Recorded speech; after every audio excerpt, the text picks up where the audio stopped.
I just checked into the Carlton Lygon Lodge in Melbourne, Australia. Join me for a one-night stay to investigate the room and eat some local food. I'm standing outside the Carlton Lygon Lodge, right behind me here at 220 Lygon Street, and this is where I'm staying tonight.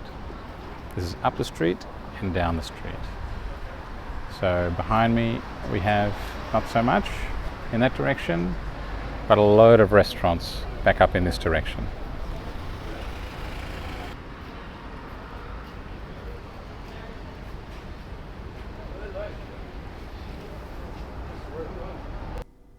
Welcome to the Queen Suite. I originally checked into a standard suite, and they very kindly, the gentleman at the front desk, upgraded me to a Queen Suite. So let's take a look. We have our little kitchenette here, the bathroom, and then the rest of the room proper. Desk and television. The bed's over here, and what a view to the north up that way. Welcome to the bathroom. Ho ho ho ho ho ho ho. There is a bit of an echo in this bathroom, and when you turn the light switch on, the fan also comes on, so there's a bit of fan in the background, but that's all right. That's doing the job you want it to do. So we have a very spacious kind of shower. The glass screen goes all the way across, and there's the bath mat towel up the top there. We have our selection of normal towels, face towel or hand towel, whatever you want to call it, and two towels. And then by the toilet we have the basin with two soaps, two shampoos, two conditioners, a spare toilet roll, and a little mini bin down the bottom there. And now for the kitchen. And this is one of my favorite parts because it's always fun to see what bits and pieces they've got in all the cupboards. There is a microwave up the top here. We have a 2-burner electric stove, kettle and some tea items, the sink of course, everything but the kitchen sink, and a mini fridge. The only thing I can find in the mini fridge is some milk things, and no ice cubes in this particular fridge. But a mini fridge nonetheless we do have. There is a range hood above the electric stove. Nothing up there. Oh, there we go. Beneath the stove we have a toaster. It looks like a big pot, a small pot, a fry pan, and what is that? Some kind of Tupperware? Yeah, some kind of microwave Tupperware container. Well, actually, I know I wouldn't say microwave because there's a metal screw in it, and I'm pretty sure metal doesn't go in microwaves. There are some glasses up the top here, some 2 big plates, 2 small plates, 2 bowls, and 2 teacups in the cupboard. Hiding beneath the sink, we have a sponge, some, is that hand wash? Antibacterial, yes, some kind of hand wash, and a bin. Not too many surprises, but good things to have. In the utensils drawer,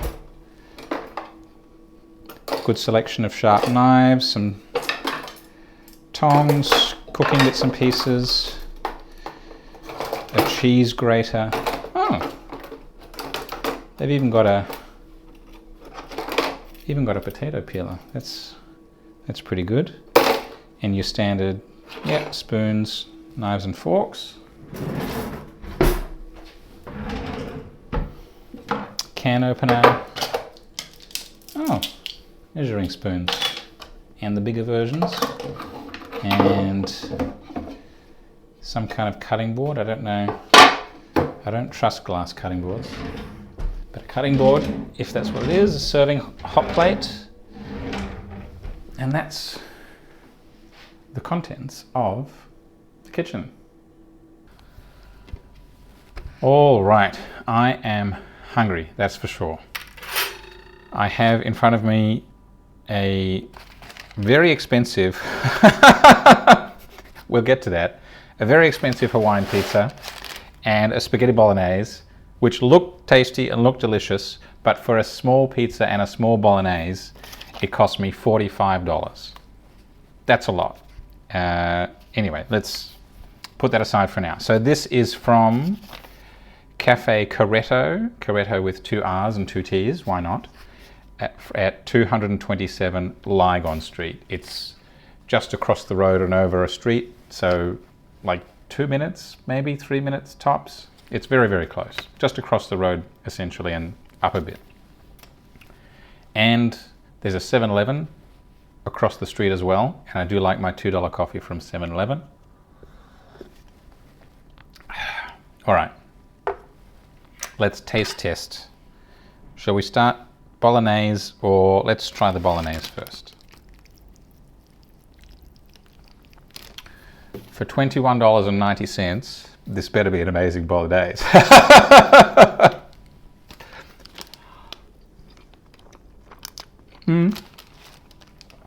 Yeah, it's relatively thick spaghetti. Usually spaghetti is a lot thinner. Maybe it's a different number, whatever. Number, blah, blah, spaghetti type.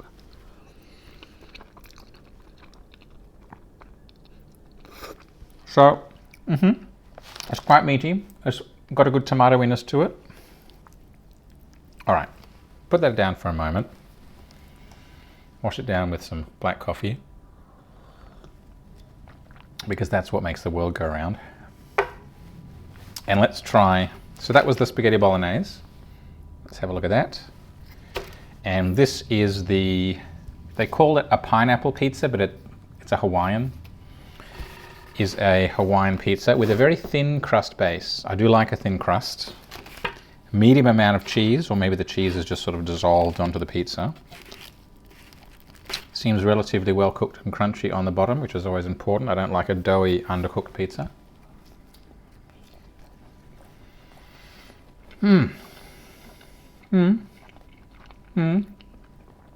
Yeah, okay.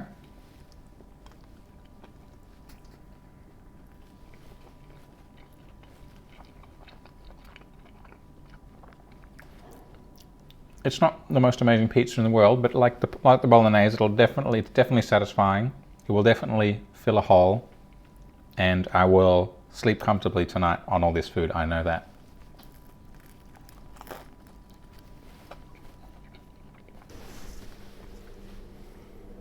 As for the very spacious queen bed in my queen suite, the lighting, I have to say, these bedside lights are super bright, even in the daytime.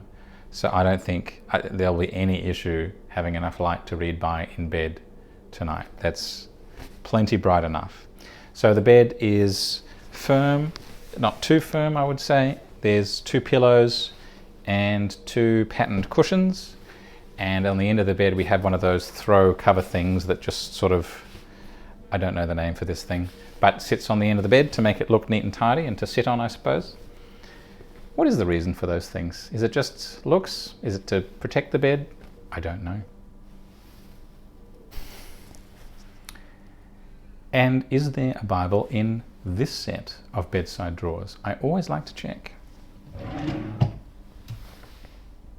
Not in this one. Not in this one. And also not in this one. Let's have a look. I just checked the other drawer. There's nothing in that one. This one, I don't know. Let's have a look. Top drawer, no. No Bible in that one. No Bible in that one. No Bible in that one. No dice on the Bible in the bedside table drawers this round. Maybe next round. What is the official chair and table situation in the Queen Suite? There is the office chair at the desk.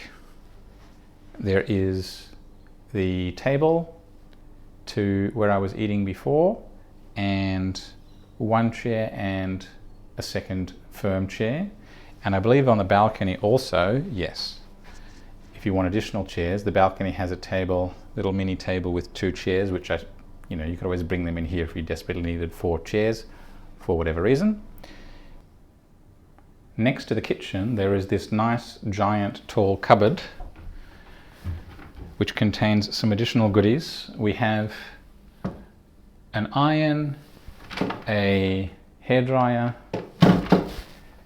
2 real coat hangers which you can take off the rack, a bunch of hotel coat hangers which are difficult to take off the rack, an ironing board, 2 spare pillows, and 2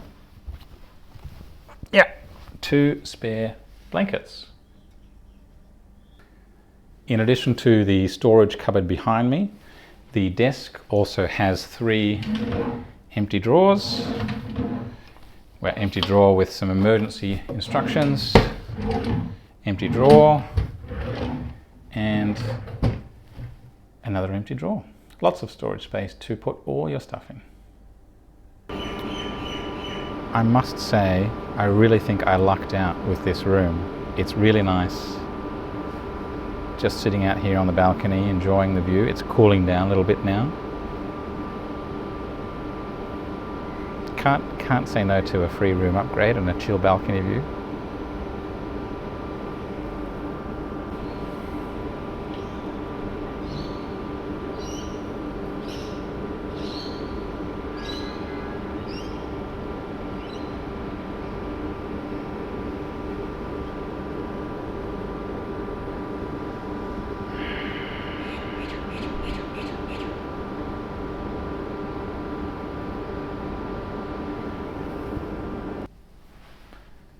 As far as electronics in the room goes, the television is a good standard flat screen, and there is also an air conditioner hiding over there in the corner of the room, and I had that on earlier to cool the room down a bit because it's quite a warm day outside today, and it certainly did the trick. I had to turn it off because it was getting too cool. So air conditioner functions well.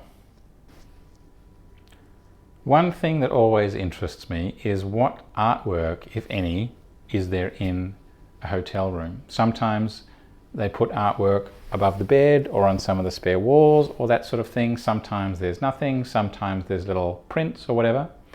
In this particular room, there is a print poster, I don't know what you'd want to call it, of some kind of flower. I don't know if that's its natural color or something. But that brightens up the room a little bit, and with a nice gold frame, and it kind of fits with the decor of the room, I would say. The pattern on the background, if you can see that, kind of matches, sort of, in a general sense, kind of matches the pattern of the curtains. Maybe not. Colors are similar. Anyway, it's not incongruous, and you've also got the pattern on the pillows.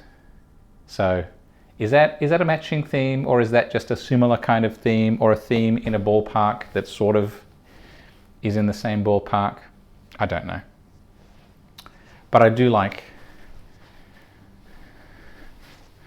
a nice bit of something, whether it's a view or a beach or a something in the room.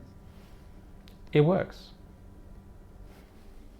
Back in the kitchen, and I have just filled up the kettle to make myself a cup of tea. So, the all-important question, what selection of teas and coffees do we have in the tea box? Ha ha ha ha, there's a special box. Okay, so we have, in the tea department, we have Dilmar's Premium Ceylon Tea, don't forget the premium. We have Bundaberg Raw Sugar. And we have, oh, different, okay. So we have a Bushells instant coffee sachet. And we have a Robert Timms granulated coffee, full-bodied, single serve sachet.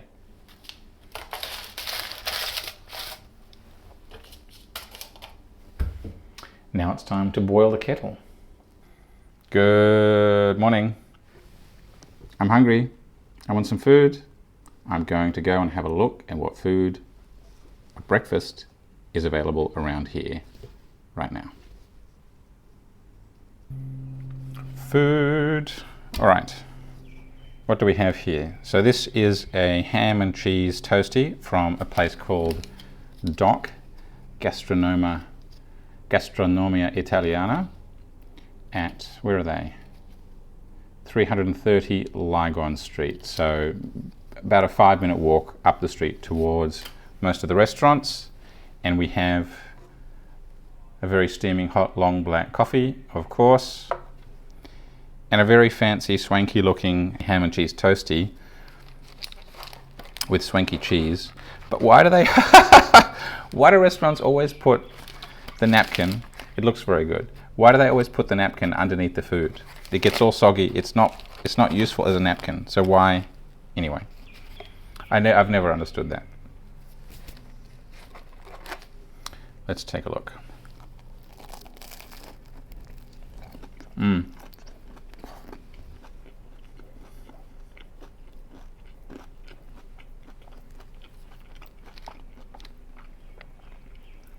It tastes like it's some kind of smoked country ham or something like that. There's a bit of mustard maybe. The cheese, I don't know what sort of cheese, but it's some kind of swanky Italian cheese. And the bread's not too crispy. Sometimes focaccia or a toasted sandwich, whatever, the bread's too hard to bite into, but that's crisp, crunchy, but not too hard.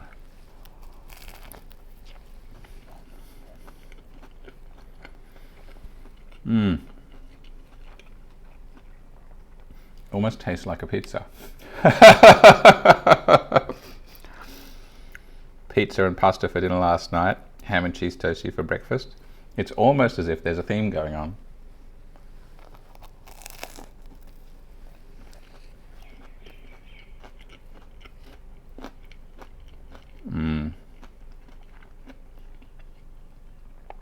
That will definitely do the trick for a breakfast. That was tasty. But now it's time to check out and face the day.